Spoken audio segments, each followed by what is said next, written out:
Assalamualaikum warahmatullahi wabarakatuh. Bismillahirrahmanirrahim.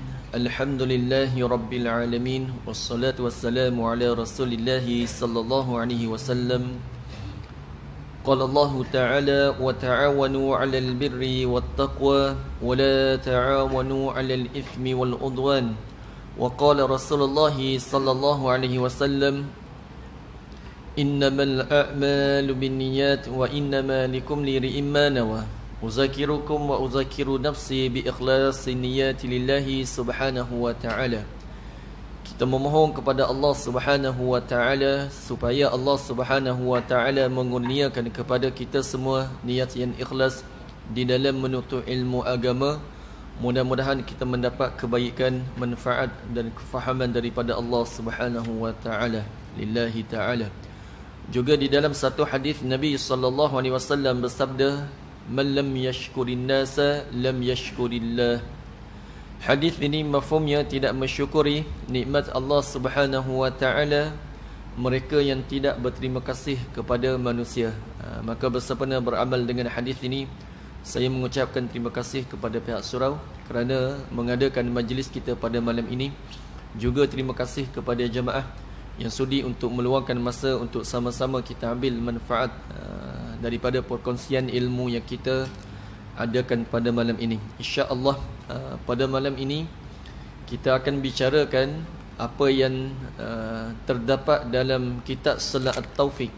Maka kitab Salat At-Taufiq ini ia terdiri beberapa bahagian lah. Ada bahagian akidah, ada bahagian tasawuf dan juga ada bahagian fiqh.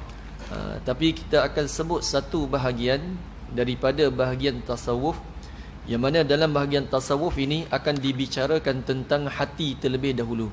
Dan hati ini seperti mana yang kita maklum disifatkan oleh Nabi sallallahu alaihi wasallam, hati itu seumpama raja bagi sekalian anggota. Sekiranya baik hati kita, maka baik juga perbuatan yang akan terbit kepada anggota tubuh badan kita. Kerana tubuh badan kita ini ia melakukan sesuatu berdasarkan apa yang dipandu oleh hati kita. Sekiranya hati kita ni memandu kepada perbuatan yang baik, maka insya-Allah perbuatan juga adalah perbuatan yang baik. Tapi sekiranya hati kita ni memandu kita ke arah keburukan, maka perbuatan kita juga akan terbit perbuatan yang buruk. Maka di antara yang ada dalam kitab Salat At-Taufiq, kita dah sebut tadi tasawuf, akidah dan fiqh. Kemudian dalam perbahasan tasawuf, yang pertama kali yang dibicarakan itu adalah tentang hati. Ada kewajipan hati, ada kemaksiatan hati. Dan yang pertama kali dibicarakan dalam kewajipan hati adalah beriman kepada Allah Subhanahu wa taala. Maka insya-Allah pada malam ini kita akan sebut tentang keimanan kepada Allah Subhanahu wa taala dan dengan apa yang datang daripada Allah Subhanahu wa taala. Okey, baik. Penjelasan iman kepada Allah. Apakah yang dimaksudkan iman kepada Allah Subhanahu wa taala? Dan kenapa dalam perbahasan tasawuf ini, dalam perbahasan tasawuf dan dalam perbahasan kewajipan hati, yakni dalam perbahasan tasawuf yang diutamakan adalah kewajipan hati, dan dalam kewajipan hati maka yang diutamakan itu adalah keimanan kepada Allah Subhanahu wa taala. Maka kenapa keimanan kepada Allah didahulukan dalam perbahasan tasawuf? Dalam perbahasan tasawuf ada perbahasan kewajipan hati. Maka kenapa didahulukan tentang iman? Kerana perkara yang paling asas dan juga kewajipan yang paling asas dan amal perbuatan yang paling utama adalah beriman kepada Allah Subhanahu wa taala. Nabi sallallahu alaihi wasallam, satu ketika Nabi sallallahu alaihi wasallam pernah ditanya, apakah amal perbuatan yang paling utama? Maka Nabi SAW bersabda, afdalul a'mal imanun billahi wa rasulih. Nabi SAW bersabda, amal perbuatan yang paling utama adalah iman kepada Allah dan Rasulnya. Maka ilmu pun sedemikian juga. Ilmu yang paling utama adalah kita belajar mengenal Allah dan Rasulnya. Kita belajar mengenal Allah dan Rasulnya. Maka ilmu yang paling utama adalah ilmu akidah. Kenapa ilmu akidah paling utama? Kerana dalam ilmu akidah ataupun ilmu tauhid, maka dalam ilmu ini membicarakan tentang mengenal Allah Subhanahu wa taala. Kita belajar tentang sifat-sifat Allah yang wajib, dan kita belajar sifat-sifat Allah yang mustahil dan yang harus. Maka kerana itu ilmu akidah adalah ilmu yang paling utama. Kalau orang tanya ilmu yang paling utama, ilmu akidah. Kenapa ilmu akidah ilmu yang paling utama? Kerana dalam itu kita mengenal Allah. Maka Allah Subhanahu wa taala itu ulama sebut kaedah dalam mulianya sesuatu ilmu itu adalah bergantung kepada apa yang dipelajari. Maka kerana itu ilmu akidah adalah ilmu yang paling mulia. Kerana apa? Tidak ada yang lebih mulia berbanding kita belajar tentang Allah Subhanahu wa taala dan Rasulullah sallallahu alaihi wasallam. Dan ada dalil dalam Al-Quran yang menunjukkan ilmu akidah itu satu ilmu yang paling afdal, iaitu Allah Subhanahu wa taala berfirman, fa'lam annahu la ilaha illallah wastaghfir li dhanbik. Dalam ayat ini ulama kata Allah Subhanahu wa taala telah mendahulukan perintah apa? Untuk mengenalinya.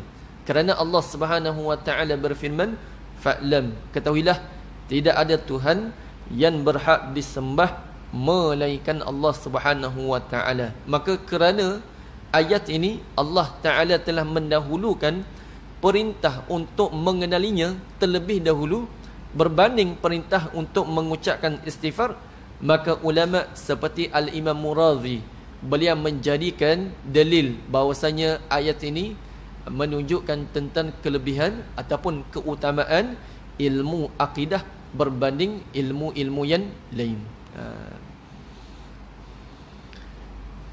Dan amal perbuatan yang paling utama adalah iman kepada Allah dan Rasulnya. Kerana iman itu adalah syarat diterimanya amalan soleh. Untuk seseorang itu amalan soleh yang dilakukannya itu diterima oleh Allah Subhanahu wa taala, maka mesti dia seorang yang beriman kepada Allah Subhanahu wa taala. Amalan kebaikan yang dilakukan oleh orang-orang yang tidak beriman kepada Allah, maka itu tidak diterima oleh Allah Subhanahu wa taala. Imam Ghazali pernah menyebutkan la tasih innamal mu'minul ladzi yang mana Imam Ghazali ni pernah menyebutkan bahawasanya bahawasanya beliau menyebutkan la ma'buda sekejap saya terlupa. Yakni Imam Ghazali pernah menyebutkan la tasihul ibadatu illa ba'da marifatil ma'bud. Imam Ghazali menyebutkan tidak sah ibadah seseorang itu melainkan dia ini mengenal akan Tuhan yang disembah. La tasihul ibadatu illa ba'da ma'rifatil ma'bud. Yani ibadah seseorang itu tidak diterima oleh Allah Subhanahu wa taala melainkan dia mengenal akan Tuhan yang disembah. Maknanya di sini, jika seseorang itu dia meyakini Allah Subhanahu wa taala itu dengan keimanan yang tidak diterima ataupun tidak sah akan imannya, seperti dia meyakini Allah taala itu adalah cahaya, maka orang ini dia tidak mengenal akan Tuhan yang disembah. Kerana Allah Subhanahu wa taala tidak bukan seperti cahaya dan bukan cahaya, maka amalan solehnya itu tidak diterima oleh Allah Subhanahu wa taala. Maka itu yang dimaksudkan amal perbuatan yang paling utama adalah iman kepada Allah dan Rasulnya. Kerana iman adalah syarat diterimanya amal soleh. Dan iman itu adalah kunci syurga. Apakah yang dimaksudkan dengan kunci syurga? Iman adalah kunci syurga. Kerana kita meyakini setiap daripada orang yang beriman, yang mati dalam keadaan beriman kepada Allah, maka dia akan dimasukkan ke dalam syurga. Yakni walaupun seseorang itu andai kata dia fasik sekalipun, dia melakukan dosa besar, andai kata dia dimasukkan ke dalam api neraka, dia tetap akan dikeluarkan dan akhirnya akan dimasukkan ke dalam syurga. Ini orang yang beriman. Orang yang beriman, dia tetap pengakhirannya itu akan dimasukkan ke dalam syurga. Maka kerana itu disebutkan iman itu adalah kunci syurga. Adapun orang yang kafir, Allah Subhanahu wa taala tidak memasukkan mereka ke dalam syurga.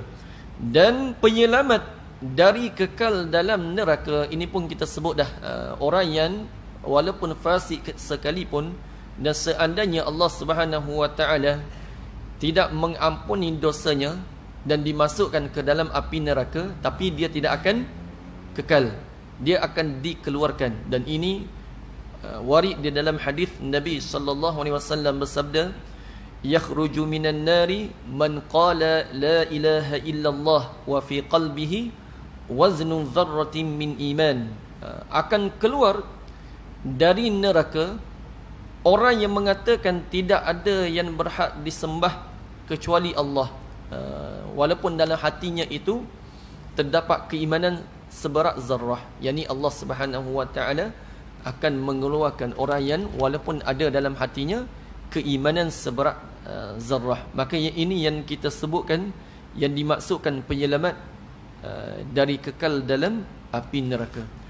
Dan iman kepada Allah artinya keyakinan yang putus tanpa ragu-ragu terhadap adanya Allah Subhanahu wa taala. Yang dikatakan iman itu bagaimana seseorang itu dia beriman kepada Allah Subhanahu wa taala, yakni dia beriman kepada Allah dengan keyakinan yang putus. Maknanya dia tidak ragu-ragu. Orang yang beriman mesti dikatakan dia yakin secara putus, kerana makna beriman adalah percaya.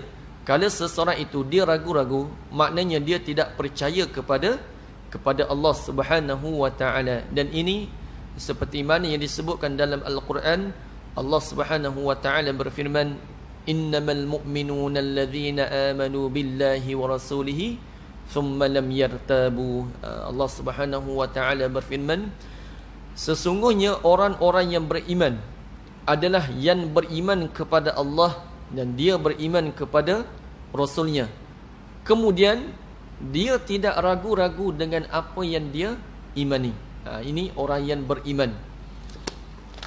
Dan kita beriman kepada Allah Subhanahu wa taala apabila kita yakin akan keimanan kita tanpa ragu-ragu terhadap adanya Allah Subhanahu wa taala, maka mesti kita juga beriman kepada Allah sesuai dengan sifat-sifat yang layak baginya, iaitu tentang Allah Subhanahu wa taala. Kita beriman kepada Allah bahwasanya Allah Subhanahu wa taala memiliki sifat-sifat yang sempurna, yang mana sifat-sifat sempurna tersebut layak bagi Allah Subhanahu wa taala. Apakah yang dimaksudkan dengan Allah Subhanahu wa taala mempunyai sifat-sifat yang sempurna yang layak baginya? Maknanya bukan semua sifat yang menunjukkan kepada kesempurnaan maka layak untuk kita sandarkan kepada Allah Subhanahu wa taala. Contohnya apa? Contohnya sifat yang ada pada makhluk. Setiap sifat yang ada pada makhluk, walaupun bagi makhluk itu sempurna untuk disandarkan, tetapi kita tak boleh menyandarkan sifat tersebut kepada Allah Subhanahu wa taala. Seumpama mempunyai akal yang cerdik. Akal yang cerdik ini adalah sifat yang Allah Subhanahu wa taala ciptakan kepada makhluk. Maka kita tak boleh menyandarkan sifat yang ada pada makhluk ini kepada Allah Subhanahu wa taala. Dan ada sebahagian makhluk yang Allah Subhanahu wa taala tidak ciptakan akal bagi mereka, seumpama binatang-binatang. Allah taala tidak menciptakan mereka dengan akal. Maka sifat mempunyai akal yang cerdik ini bagi setengah makhluk, seumpama manusia. Adapun bagi Allah Subhanahu wa taala, kita tidak menyifatkan dia dengan mempunyai akal yang cerdik. Maka kita beriman kepada Allah sesuai dengan sifat-sifatnya yang layak baginya. Dan keimanan kepada Allah Subhanahu wa taala, kita meyakini adanya Allah Subhanahu wa taala itu tanpa disifati dengan sifat-sifat makhluk. Sifat-sifat makhluk ni banyak, antaranya berwarna, antaranya lembab, kering, basah ataupun diam. Maka sifat-sifat ini yang ada pada makhluk kita tak sandarkan kepada Allah. Contohnya tadilah warna ni, sifat ini mesti ada pada makhluk. Makhluk ni terbahagi kepada dua. Secara umum kita katakan ia terbahagi kepada dua. Ada makhluk yang boleh disentuh dengan tangan kita, seumpama diri kita. Ada makhluk yang boleh disentuh dengan tangan kita. Dan ada makhluk yang kita tak boleh untuk sentuh dengan tangan kita, seumpama cahaya. Maka cahaya ni yang ada pada tapak tangan kita, kita tak boleh nak sentuh. Maka sifat-sifat makhluk yang ada pada makhluk ini, iaitu yang ada pada sesuatu yang mempunyai ukuran dan bentuk. Maka sifat-sifat seperti ini kita tak sandarkan kepada Allah Subhanahu wa taala. Adapun Allah, dia tidak berbentuk, dia tidak berukuran. Kerana sesuatu yang ada bentuk, sesuatu yang ada ukuran, sesuatu yang bersaiz, maka ini berhajat kepada pencipta untuk menciptakannya. Contohnya apa? Kita ini berhajat kepada pencipta. Pencipta yang menciptakan kita dalam bentuk tubuh seperti ini adalah Allah Subhanahu wa taala. Adapun Allah, kita tak sifatkan dia dengan berbentuk, kerana kalau dia berbentuk maka nescaya dia sama dengan kita. Yang mana yang setiap sesuatu yang ada bentuk ini mesti ada yang menjadikannya.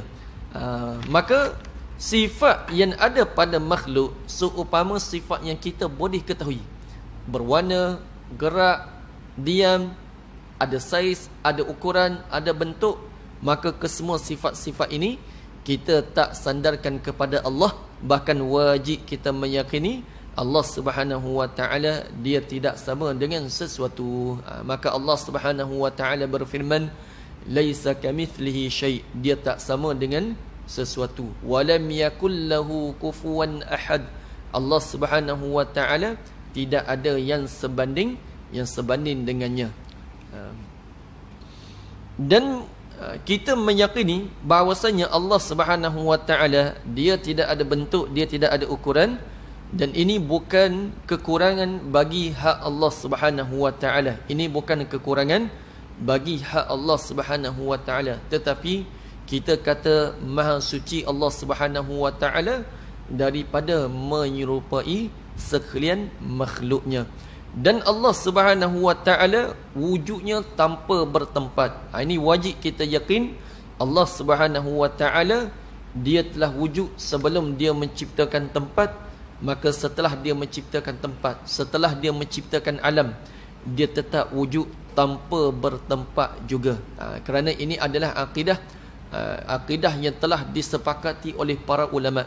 Bahkan kalau kita buka kitab kuning pun, ulama-ulama di tanah Melayu di Nusantara akan menyebutkan bahawasanya Allah Subhanahu wa taala itu wujud tanpa bertempat. Dan Al-Imam Abu Mansur Al-Baghdadi, beliau telah menukilkan dalam kitabnya Al-Farqu Bainal Firaq, beliau berkata, wa ajma'u annahu la yahwihi makan, telah bersepakat ahli sunnah wal jamaah bahawasanya Allah Subhanahu wa taala wujud tanpa bertempat. Adapun ayat Al-Quran, ada dua jenis. Ada jenis mutasyabihat dan ada jenis ayat muhkamat.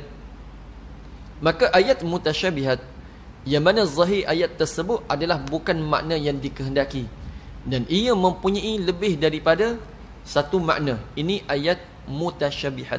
Adapun ayat muhkamat adalah ayat yang nyata ataupun ayat yang jelas, dan dari sudut bahasa ia tidak mempunyai lebih daripada satu makna. Ini ayat muhkamat. Maka ayat mutasyabihat, kaedah kita untuk memahami ayat mutasyabihat, kita tidak boleh ambil secara zahir, kerana bukan itu makna yang dikehendaki dengan ayat mutasyabihat. Contohnya, Allah Subhanahu wa taala berfirman, wa huwa ma'akum aynama kuntum. Ayat ini bukan bermakna dan di mana sahaja kamu berada maka Tuhan itu bersama dengan kamu. Tidak, bukan makna ayat ini Tuhan bersama dengan setiap hamba-Nya. Kalau ayat itu diambil secara zahir, maka ia membawa kepada makna Tuhan itu berbilang-bilang, kerana ada dengan setiap makhluknya. Tetapi para ulama seperti Imam Syafi'i, Imam Sufyan Ats-Tsauri, Sufyan Ats-Tsauri, beliau telah mereka ini telah menyebutkan makna bagi ayat tersebut adalah Allah Subhanahu wa taala mengetahui, yakni akan ilmu Allah, yakni kita ini makhluk tidak akan terlepas daripada pengetahuan Allah Subhanahu wa taala. Begitu juga firman Allah Subhanahu wa taala, Ar-Rahmanu 'alal 'arsy istawa, bukan bermakna Allah Subhanahu wa taala itu bertempat di atas arasy, tidak. Tetapi para ulama seperti Al-Imam Qushairi, beliau menyebutkan tafsir ayat tersebut adalah Allah Subhanahu wa taala yang menjaga arasy ataupun yang memelihara arasy, yang mana supaya arasy tersebut tidak jatuh menghempat langit dan bumi. Maka ayat tersebut bukan bermakna Tuhan kita berada di atas arasy, kerana ayat itu termasuk di kalangan ayat-ayat mutasyabihat yang kita tidak boleh ambil secara zahir. Maka para ulama telah bersepakat dan kesepakatan tersebut dinukilkan oleh Imam Abu Mansur Al-Baghdadi bahwasanya Allah Subhanahu wa taala wujud tanpa bertempat. Mungkin ada di kalangan kita bertanya, bagaimana cara untuk kita mengenal Allah Subhanahu wa taala? Cara untuk kita kenal Allah Subhanahu wa taala bukan dengan kita menggambarkan bagaimana Tuhan kita, tidak. Kita mengenal Allah Subhanahu wa taala dengan kita belajar sifat-sifat yang wajib bagi Allah. Kita belajar sifat-sifat yang mustahil bagi Allah Subhanahu wa taala. Kerana Allah Subhanahu wa taala bukannya makhluk. Kalau makhluk kita boleh kenal secara fizikalnya. Adapun Allah, dia bukan makhluk. Yang berfizikal itu makhluk. Kucing kita kalau hilang, kita boleh definisikan kepada orang. Kita tanya, kucing saya sekian-sekian, adakah kamu pernah melihatnya? Ataupun kita bertanya kepada kawan kita, ingat tak kawan kita yang seorang ni, maka kita pun definisikan dia punya fizikal. Maka ini cara untuk mengenal makhluk. Adapun untuk mengenal Allah Subhanahu wa taala bukan seumpama sedemikian. Bahkan kita meyakini Allah Subhanahu wa taala dia ada, kita yakin dia ada tanpa syak, dan dia tak sama dengan sesuatu, dan kita yakin dia tidak boleh digambarkan, dan dia ada tanpa tempat. Dan ini disebut oleh Imam Ahmad Rifai. Imam Ahmad Rifai ini beliau seorang ulama sufi yang terkenal. Maka sufi ini adalah dari golongan yang benar. Mungkin ada di kalangan kita yang tidak mengenali golongan sufi. Maka golongan sufi, mereka secara zahirnya sama dengan kita, berpegang kepada mazhab, dan mereka berpegang dengan akidah yang sama dengan kita, akidah Ahlussunnah wal Jamaah. Cumanya yang membezakan mereka dengan kita ni adalah dari sudut zuhudnya mereka, waraknya mereka, dan mereka mencintai akhirat berbanding dengan urusan dunia. Mereka bertawakal kepada Allah Subhanahu wa taala. Adapun dari sudut zahir seperti kita, zahir mereka sama dengan seperti kita, akidah Ahlussunnah wal Jamaah, dan ada di kalangan mereka berpegang dengan mazhab Imam Syafi'i, Imam Maliki, dan mereka ini tidak ada beza dari sudut keimanan, yang mana kita berpegang dengan akidah Ahlussunnah wal Jamaah. Cumanya ada beberapa golongan yang mana mereka mengambil kesempatan, dengan tarikat yang tertentu ataupun nama sufi-sufi yang tertentu, sehingga kan membawa kepada masyarakat memandang serong kepada mereka. Tapi kalau kita tengok golongan sufi, mereka sama dengan kita, tidak ada perbezaan. Yang bezanya hanya dari sudut mereka ini tawakal mereka. Bukan bermakna tawakal mereka tidak bekerja, tidak. Dan mereka tidak mengharapkan kepada manusia. Hatta manusia tengok mereka miskin, tapi bila kita nak beri duit, mereka tak ambil. Mereka tidak ingin bergantung kepada manusia. Mereka, harapan mereka hanya kepada Allah Subhanahu wa taala. Ini golongan sufi, tak ada beza dengan kita. Maka Imam Ahmad Rifai ini, beliau ini seorang sufi yang masyhur. Maka beliau berkata, ghayatul ma'rifati billahi liqanu biwujudihi ta'ala bila kaifin wala makan. Maka beliau berkata, kemuncak mengenal Allah Subhanahu wa taala adalah i'tiqad secara putus, tanpa keraguan, bahawasanya Allah Subhanahu wa taala ada. Yang ni beliau kata kemuncak seseorang hamba mengenal Allah, bagaimana kemuncaknya adalah dia yakin Allah taala ada, dan dia tidak bersifat dengan sifat-sifat makhluk, dan Allah Subhanahu wa taala ada tanpa tempat. Ini akidah golongan sufi. Dan ulama sufiyah yang lain seperti Zunnun al-Misri, iaitu Thawban bin Ibrahim, nama Zunnun al-Misri. Zunnun al-Misri ni dia ada kelebihan karamah yang Allah Taala berikan kepada beliau. Kalau kita pernah dengar nama Zunnun al-Misri, maka di antara karamah yang Allah Taala berikan kepadanya, kalau orang kemasukan jin ni, dia tulis huruf nun atas dahi, maka orang tersebut yang kerasukan akan sihat daripada, yakni akan sedar daripada kerasukan jin. Maka kerana itu dia digelarkan sebagai Zunnu al-Misri, sang pemilik huruf nun, iaitu Thawban bin Ibrahim. Maka beliau berkata, mahma tasawwarta bibalik fallahu bi khilafi dhalik. Apa sahaja yang tergambar di fikiran kamu tentang Allah, maka Allah Subhanahu wa taala tidak seperti itu. Maknanya yang tergambar dalam fikiran kita itu adalah makhluk, bukannya Allah Subhanahu wa taala. Maka kerana itu, cara untuk kita khusyuk dalam solat bukan dengan kita membayangkan bagaimana Allah, kerana ulama telah sebut Tuhan itu tidak boleh dibayangkan. Tuhan itu tidak boleh dibayangkan. Maka kerana itu, cara untuk kita khusyuk dalam solat bukan dengan kita menggambarkan bagaimanakah Tuhan kita, dan ataupun kita menempatkan di manakah Tuhan kita semata-mata untuk khusyuk. Tidak.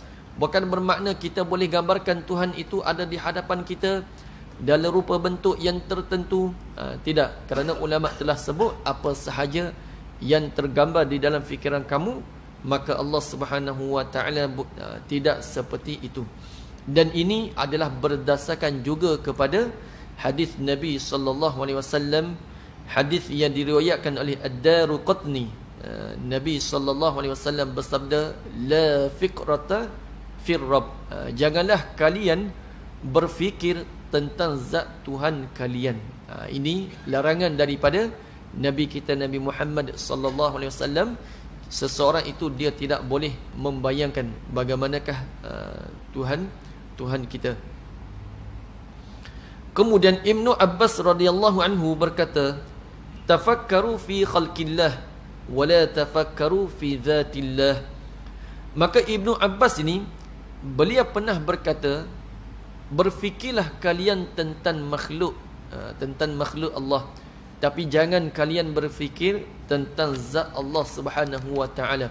Maka kita ni diperintahkan untuk berfikir tentang makhluk. Kerana apa? Supaya kita dapat mengagungkan ataupun kita dapat merasakan kekuasaan Allah Subhanahu wa taala, keagungan Allah Subhanahu wa taala. Contohnya apa? Contohnya bagaimana dengan kita berfikir tentang makhluk, kita dapat merasakan dalam hati kita ni pengagungan terhadap kekuasaan Allah Subhanahu wa taala dengan kita memerhatikan kepada makhluk. Contohnya kalau kita pernah tengok National Geography ni, kalau semut kan, semut ni apabila dia ada satu musim yang mana mereka ini akan buat bekalan. Yang ni contoh musim hujan, nanti nak dapat makanan susah. Maka mereka ini apabila mereka buat bekal, maka ada bijirin yang mereka bahagikan kepada 4. Ada sebahagian bijri mereka bahagikan kepada 4, dan ada sebahagian bijri mereka bahagikan kepada 2. Kalau kita fikir kenapa Allah Ta'ala menjadikan semut ni, dia boleh tahu semut ni dia tidak ada hati, yang mana dia tidak ada akal, dia ada hati. Hati dia boleh membezakan perkara yang memberi manfaat dan yang memberi kemudaratan. Ini binatang, tapi dia tak ada akal. Kita ada hati. Contoh, kadang-kadang kita rasa sedih, kadang-kadang kita rasa marah, tapi Allah Ta'ala beri kepada kita akal. Dengan akal kita boleh fikir, yang hati kamu duk marah ni, adakah patut kamu marah? Kalau orang kita dia kata apa? Dia kata kerana hati badan binasa, ataupun ikut hati kan. Yang ni kalau kita ikut hati, biasanya yang kita akan buat itu adalah kerosakan, kebinasaan. Maka kerana itu kita tak boleh bertindak berdasarkan hati kita, tapi kena berlandaskan kepada akal yang waras. Contohnya kalau kita marah, contohnya anak kita dia buat tumpah air, maka tiba-tiba hati rasa marah, kita pun pertimbangkan dengan akal kita, adakah patut seorang budak dimarah kerana dia menumpahkan air?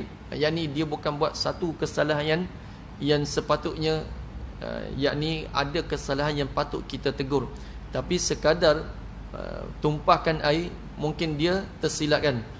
Melainkan kalau dia di sekolah dia nakal sikit, dia pergi londehkan seluar kan, kita bolehlah marah sikit, jangan buat lagi nanti, contoh. Ataupun marah dalam keadaan tidak melampau, yakni kita ada akal. Adapun binatang tidak ada akal, cumanya binatang ini ada hati, yang mana dengan hatinya ia dapat membezakan perkara yang memberi manfaat dan kemudaratan. Maka semua ini, mereka ini Allah Ta'ala menjadikan mereka ini boleh tahu akan perkara yang tadi. Kalau dipecahkan kepada 2 bahagian, ada setengah bijiri ni dia akan boleh menumbuhkan benih, maka mereka pun potonglah kepada 4 bahagian. Maka apabila kita tafakkur, kita berfikir tentang makhluk, maka kita akan merasakan keagungan Allah Subhanahu Wa Taala dalam menciptakan binatang yang sebesar semut ni, yang sekecil semut ni. Mereka tahu untuk simpan makanan yang tadi. Dan kalau kita perhatikan pula sebahagian makhluk Allah, untuk kita mengagungkan Allah. Contohnya kita tengok lembu. Lembu ni dia makan hanya sekadar rumput, tapi walaupun sekadar rumput, maka badannya itu boleh jadi besar. Banyaknya darah, kita tengok, darah daripada mana? Banyak ni. Contohnya nak korban nanti, kita tengok lembu ni gemuk, hanya makan rumput, kita pun fikir tafakur, Masya Allah, hanya makan rumput saja lembu ini boleh jadi gemuk untuk korbangan. Biasanya orang tak bagi makan pizza untuk korbangan. Yang ni biasanya untuk menggemukkan binatang ni, kita tak bagilah makan pizza ke KFC ke, sekadar dengan rumput pun boleh menggemukkan binatang. Maka kita fikir betapa hebatnya Tuhan kita, untuk kita mengagungkan Allah. Cukup dengan rumput boleh menjadikan lembu ni besar, tulang, ada darah, banyaknya lemak. Maka kita fikir tentang makhluk untuk kita mengagungkan Allah Subhanahu Wa Taala. Tapi Nabi sallallahu alaihi wasallam melarang kita untuk kita berfikir tentang zat Tuhan kita. Dan banyak lagi lah yang boleh kita tafakur tentang makhluk Allah Ta'ala. Ataupun contoh lain, kalau kita seorang tanam pokok lah, contoh kita ada buah mangga, ataupun kita tanam tanaman yang lain, maka kita akan mendapati ada sebahagian buah dia rasa manis, dan ada sebahagian buah dia rasa masam. Kita pun pelik, sumber matahari yang sama, tanah yang sama, baja yang sama, air yang sama, kita beri semuanya sama, tetapi rasanya itu tidak menghasilkan rasa yang sama. Kadang-kadang kita beli buah durian pula, beli apa, musangking kan, satu buah kita akan boleh mendapati ini rasa kelak-kelak manis sikit, kelak faham ke tak, pahit-pahit kan, pahit-pahit manis sikit. Ada buah ni tak ada rasa pahit, kesemuanya rasa manis. Maka kita tahu adanya pencipta yang menentukan rasa pada buah tersebut, iaitulah Allah Subhanahu wa taala. Maka ini cara untuk kita beramal dengan perkataan Ibnu Abbas radhiyallahu anhu ya, yang mana beliau berkata, berfikirlah tentang makhluk Allah dan jangan kalian berfikir tentang zat Allah Subhanahu wa taala. Dan termasuk iman kepada Allah adalah membenarkan semua perkara yang disampaikan oleh Allah Subhanahu wa taala dalam Al-Quran. Tidak boleh kita mendustakannya. Maka ini keimanan kepada Allah. Dan kita akan sebut serba sedikit keimanan kepada Nabi Muhammad sallallahu alaihi wasallam. Adapun iman kepada Nabi, artinya keyakinan yang putus, dan kita tidak ragu-ragu bahawa Nabi kita Nabi Muhammad sallallahu alaihi wasallam bin Abdullah al-Qurashi, maka baginda adalah hamba dan utusan Allah. Maka baginda ini dilahirkan di Makkah pada bulan Rabiul Awal pada tahun gajah. Maka di sini kita kena tahulah kenapa sejarah lahirnya baginda itu dalam tahun gajah. Kerana di sini ada beberapa ajaran sesat ni, dia kata di tanah Arab ni tak ada gajah. Kemudian dalam tahun Islam pun tak ada tahun gajah. Ada kita kira ke Zulqa'dah, Zulhijjah, kemudian Syawal, Ramadan, tiba-tiba ada tahun gajah pula. Dia pun tanya, contoh kan, dia kata tak ada tahun gajah. Maka di sini kita jangan tertipu dengan dakwaan mereka. Maka tahun gajah ni istilah kisah apa, Abrahah kan, tentera Abrahah yang menyerang Kaabah. Maka jangan kita tertipu dengan ajaran sesat yang mengatakan Nabi itu asalnya dari kalangan orang Melayu. Jangan. Kerana di sebelah di negeri saya lah, di Kelantan ni ada beberapa fahaman. Mereka ini tak tahulah orang tua ni dia memang ajaran sesat ataupun dia nak menipukan budak-budak.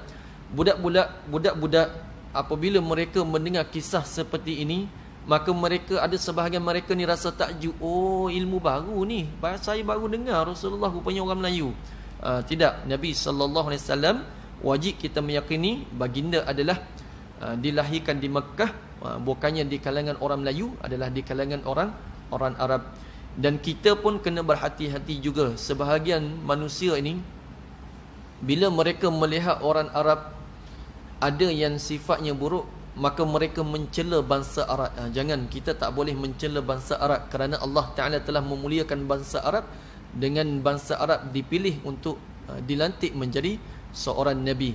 Kadang-kadang ada setengah di kalangan kita, dia mencela bangsa Arab, lalu dia kata bangsa Arab adalah bangsa yang seburuk-buruk bangsa. Kerana itu Nabi Muhammad turun dari kalangan bangsa Arab. Tidak, bahkan telah warid di dalam beberapa hadis Allah Ta'ala telah memilih bangsa Arab, yakni Allah Ta'ala memilih Nabi ni dari kalangan yang mulia, dari kalangan mulia. Tiba-tiba ada setengah di kalangan kita kerana tidak puas hati dengan beberapa bangsa dari kalangan bangsa Arab, lalu mereka mencela bangsa Arab adalah bangsa yang terburuk.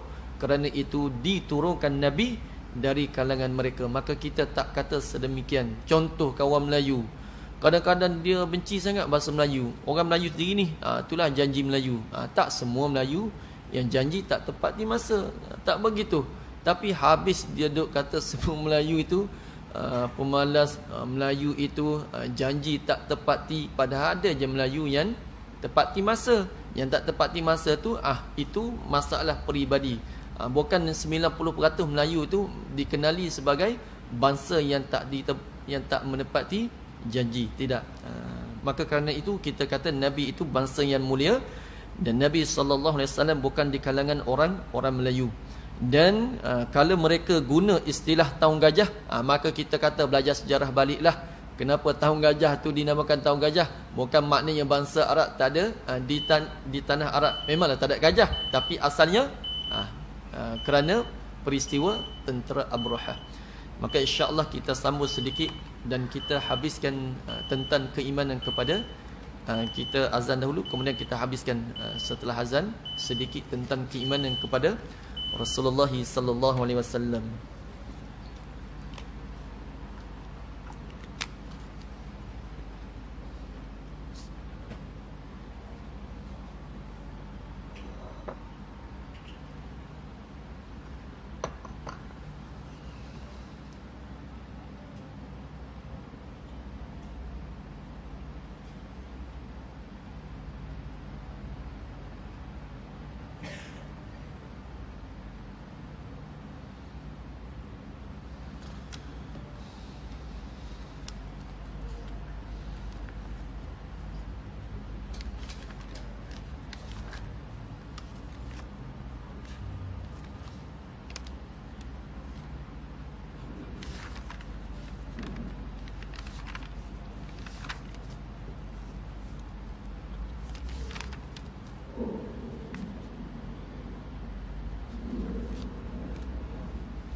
Dan Nabi Muhammad sallallahu alaihi wasallam adalah pesuruh Allah yang diutuskan kepada sekalian alam, iaitu merujuk kepada jin dan manusia, yang bersifat benar pada semua perkhabaran yang disampaikan oleh baginda daripada Allah, supaya mereka beriman dengan syariatnya dan menjadi pengikutnya. Firman Allah Subhanahu wa taala, Tabarakalladzi nazzalal furqana ala 'abdihi liyakuna lil 'alamin nadhira.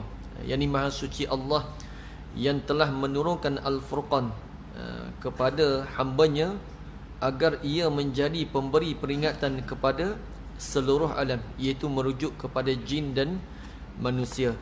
Maka Nabi sallallahu alaihi wasallam, Allah Subhanahu wa taala telah mengutuskan Nabi ini untuk kepada sekalian alam.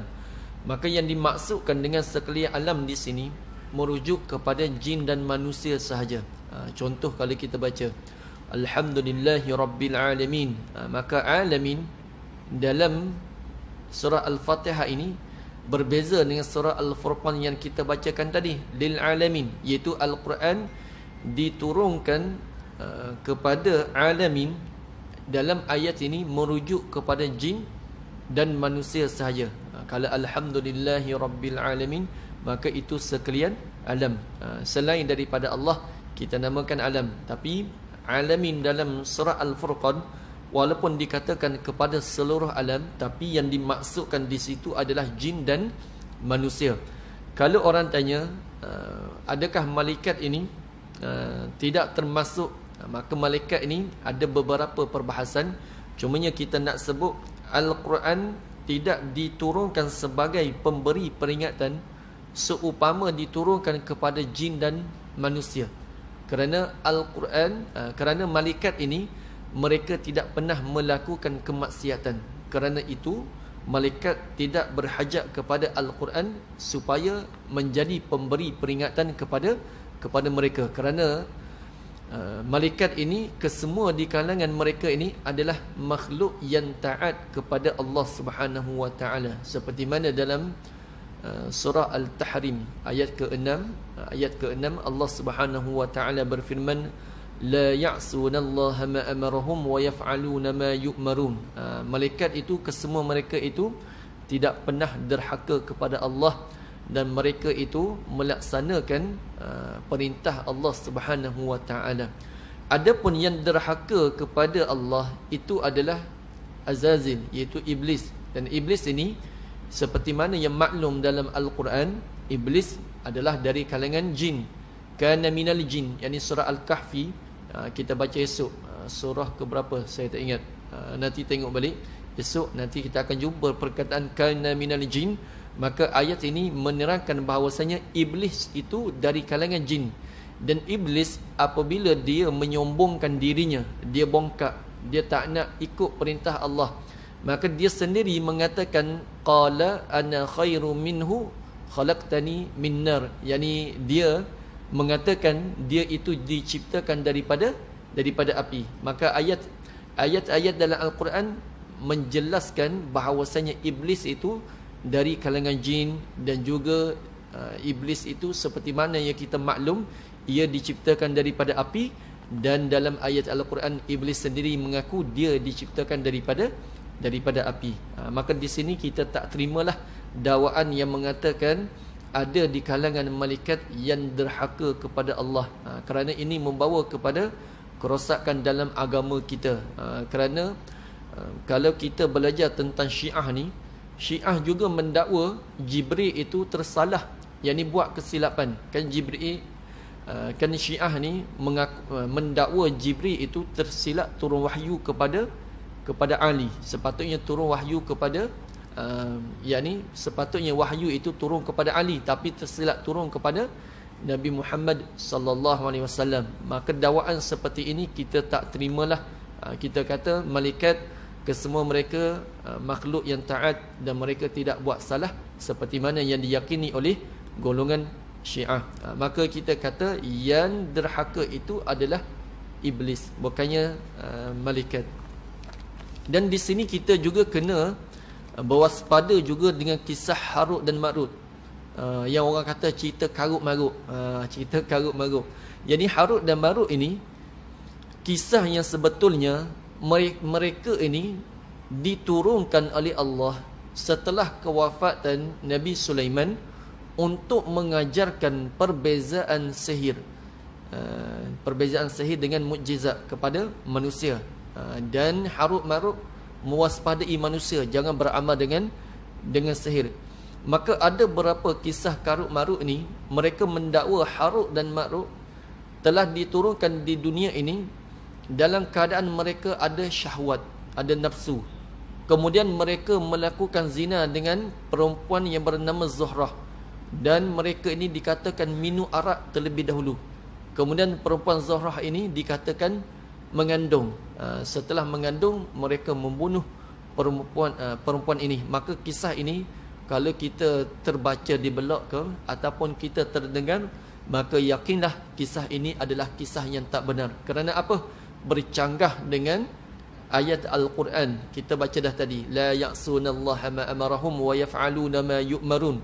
Malaikat itu sesekali tidak pernah derhaka kepada Allah, dan kita meyakini malaikat ini ada di kalangan mereka ini. Yang kita dengarlah Jibril menjelma, dan mereka ini boleh menjelma walaupun mereka menjelma dalam rupa bentuk seorang lelaki sekalipun, mereka ini tak ada sifat lelaki, yakni ada syahwat, tidak ada sifat manusia ni syahwat, tidak ada.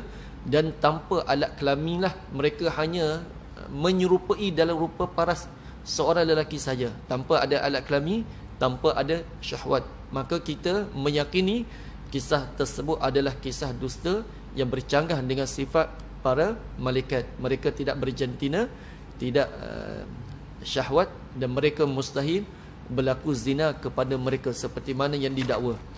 Ada orang kata planet Zorah itu Zorah perempuan tersebutlah, tapi saya tak tahulah. Yang penting kisah yang tadi kita tak boleh yakini kerana itu bercanggah dengan sifat para malaikat. Maka kerana itu kita kata Al-Quran diturunkan kepada seluruh alam, tapi yang dimaksudkan di situ adalah jin dan manusia, kecuali para malaikat. Dan wajib untuk kita beriman bahawasanya para nabi, kita wajib beriman para nabi itu telah ditutup, ataupun nabi yang terakhir adalah nabi kita, Nabi Muhammad sallallahu alaihi wasallam. Tidak ada nabi setelah Nabi Muhammad. Maka nabi rasul Melayu ke ataupun rasul daripada India ke, maka kita tak meyakini.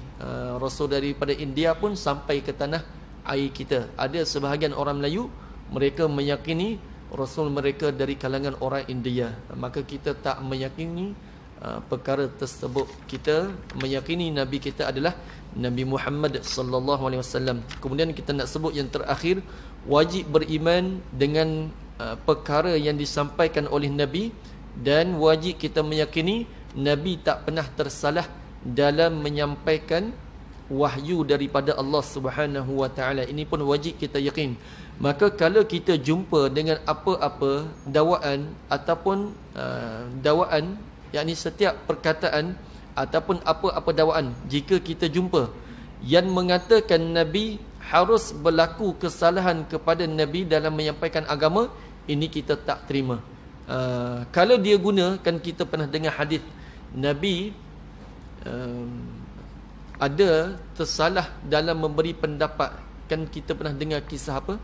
Debunga tamar tu kan, Rasulullah kata tinggalkan. Maka pada tahun itu dikatakan buah kurma ini tidak menghasilkan buah yang banyak. Kalau mereka menukilkan kisah ini, kita katakan kisah ini dalam urusan dunia. Adapun urusan agama, Nabi SAW langsung tidak pernah menyebutkan perkara yang salah. Kalau kita terima pendapat yang mengatakan harus Rasulullah berlaku kesalahan dalam menyampaikan agama, ini pun akan membawa kepada kerosakan agama juga. Kalau tadi ada yang mengharuskan malaikat buat kesilapan, maka akan jadi seperti Syiah. Syiah akan kata Jibril tersilap turun wahyu. Maka mungkin nanti akan ada juga, kalau diterima pendapat yang mengatakan Rasulullah harus berlaku kesalahan dalam menyampaikan agama, maka nanti akan timbul golongan yang akan mengatakan, bagaimana kamu boleh mengatakan zina itu haram? Suka sama suka, maka boleh. Maka akan ada golongan yang berani untuk mempersoalkan bahawasanya Rasulullah mungkin berlaku kesilapan dalam mengatakan ini haram.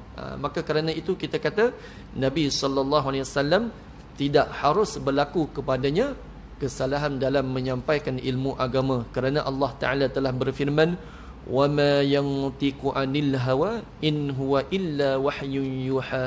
Dan tidaklah yang diucapkan oleh Nabi SAW itu menurut hawa nafsunya, bahkan tidak lain itu adalah wahyu yang diwahyukan oleh Allah Subhanahu wa taala kepada Nabi kita Nabi Muhammad sallallahu alaihi wasallam.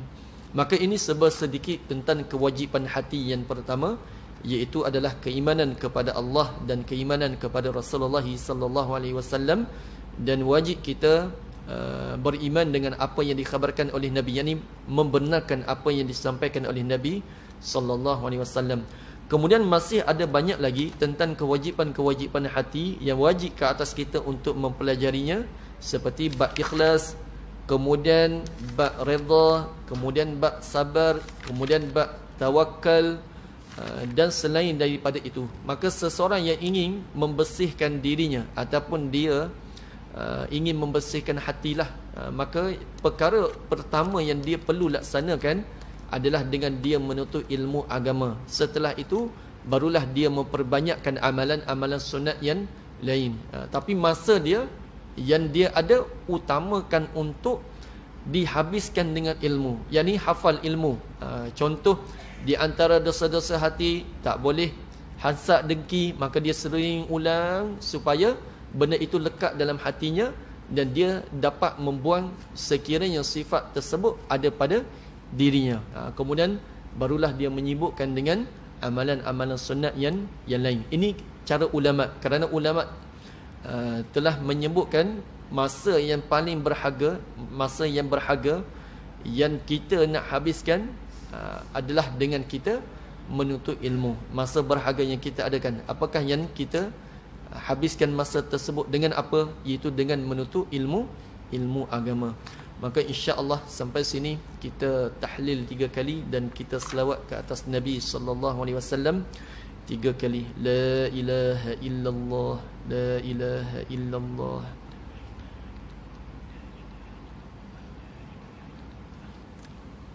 Allahumma salli ala sayyidina Muhammad wa ala alihi.